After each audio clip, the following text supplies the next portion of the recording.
ನಮಸ್ತೆ ಎಲ್ರಿಗೂ.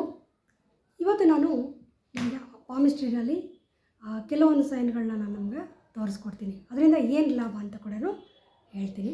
ನೋಡ್ಕೋಬೋದು ನೀವು. ಇಲ್ಲಿ ನನ್ನ ಕೈ ನೋಡಿದ್ರೆ ನಿಮಗೆ ಗೊತ್ತಾಗುತ್ತೆ. ಇದು ಲಕ್ ಲೈನು.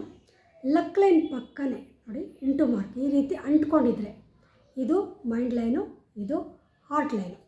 ಇದರ ಮಧ್ಯೆ ಈ ರೀತಿ ಏನಾದರೂ ಬಂದಿತ್ತು ಅಂದರೆ ಕರೆಕ್ಟಾಗಿ ನೋಡ್ಕೊಳ್ಳಿ ನೀವು. ಇಂಟು ಮಾರ್ಕ್ ಬಂದಿದೆ.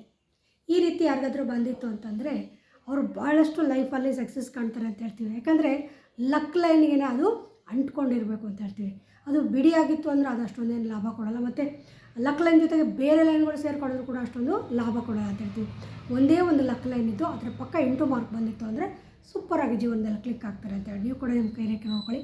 ನನ್ನ ವೀಡಿಯೋಗಳನ್ನ ಜಾಸ್ತಿ ಶೇರ್ ಮಾಡಿ, ಬೇರೆ ಬೇರೆ ಗ್ರೂಪ್ಗಳಿಗೆ ಶೇರ್ ಮಾಡಿ. ಖಂಡಿತ ಶೇರ್ ಟ್ಯಾಗ್ ಬರುತ್ತೆ, ಅವ್ರನ್ನ ಖಂಡಿತ ನಾನು ಮಾತಾಡ್ತೀನಿ. ನಿನ್ನೆ ಕೂಡ ಒಬ್ಬರನ್ನ ಮಾತಾಡ್ಸಿದ್ದೆ, ಅವ್ರದ್ದು ವೀಡಿಯೋ ನಿಮ್ಗೆ ಹಾಕ್ತೀನಿ ನಾನು. ಖಂಡಿತ ನೀವು ಈ ವಿಡಿಯೋನ ಶೇರ್ ಮಾಡಿ.